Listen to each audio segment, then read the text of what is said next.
Well, welcome back to Open Exchange. A proposed plan for a credit amnesty whereby a one-off removal of all adverse credit information listings with a value equal to or less than 10,000 Rand, irrespective of non-payment, has obviously been criticised by some of those in the banking space.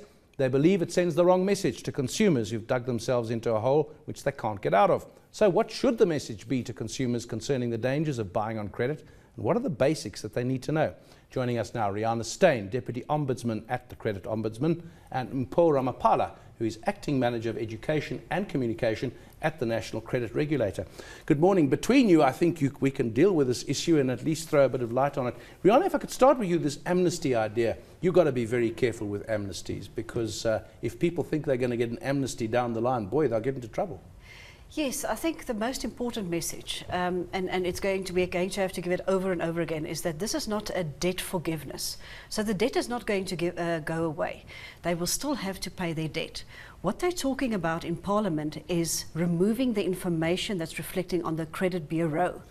So other people will not be able to see that you've got this bad debt, which of course is not necessarily a good thing. They're going to think you're squeaky clean and they're going to give you more credit. In the meantime, there are debts that you can't pay. What can possibly be the reason to do this, given unsecured lending, given that household credit has gone up so much? Well, you know, there are numerous reasons that they have put forward for this. One that they are saying is that it affects people's ability to find jobs.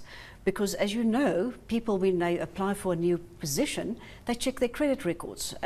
We all say that they shouldn't do this for a position that doesn't involve cash or finances, but people keep on doing it. So they're keeping people out of jobs because of a bad credit record. So that's just one of the reasons. And, you know, and for that reason, you know, I can't fault them. But there are, of course, other negatives. Mpho, in your title somewhere is communication. Are consumers communicated with, educated enough? Are the lenders communicating with them enough on the risks? I can say yes. I mean, from the NCR side, we do have an education and communication department, and we do try and go to the level of consumers when we communicate with them. For example, I'll give you, let's say we want to communicate with consumers in terms of the interest charged. We'll drill down. It's not, when we communicate with consumers, we're not gonna communicate the legal terms. We'll drill down to the level that they can understand. So yes, I think we're doing a good job as an NCR in terms of communication. I also think with the credit providers, they do talk to consumers, especially when they take loans. But I'm not too sure if they are going to the level that as a regulator we would want them to do. Especially, for example, if you take a loan, they need to explain to you what the credit agreement entails. They need to sit with you and engage you on what you're getting yourself into. I'm not sure if that is happening to the level that we would want. Rihanna, I've got a stat here, 9 million people who are supposedly credit-worthy out of 19 million are behind on their payments of up to 3 months or beyond 3 months. Is that right? Surely in that kind of environment, you don't want to encourage lending if you can help it. Yes, so basically half our consumers are struggling to pay their accounts. That is the stats we... Not just struggling, but not paying. They're in arrears.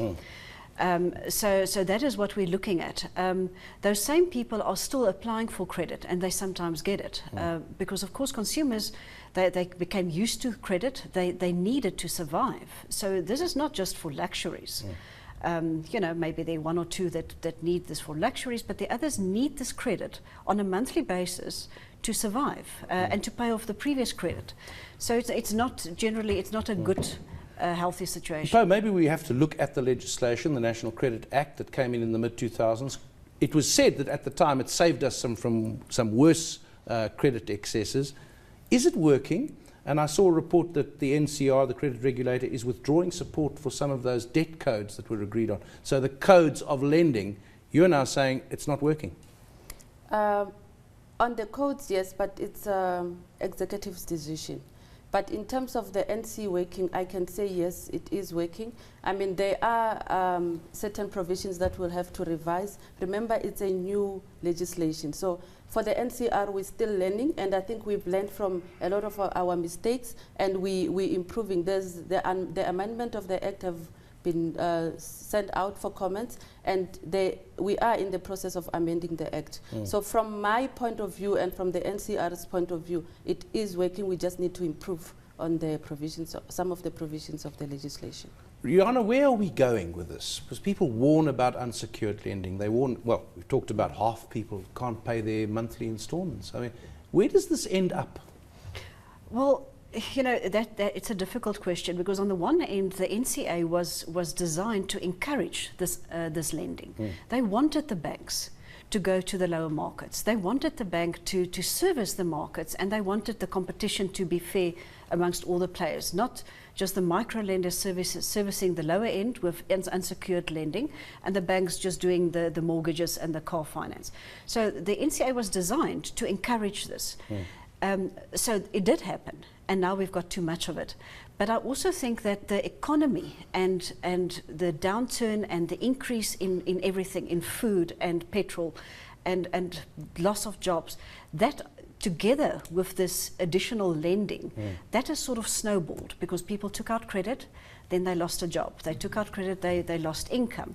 So, you know, the two together has caused this sort of problem we're seeing. It's not just the fact that there is unsecured lending available, because if people can take out the unsecured lending and service it, there's no problem. Let me ask you the same problem. Where's it going to end? I mean, do we get out of this situation, which is clearly not good?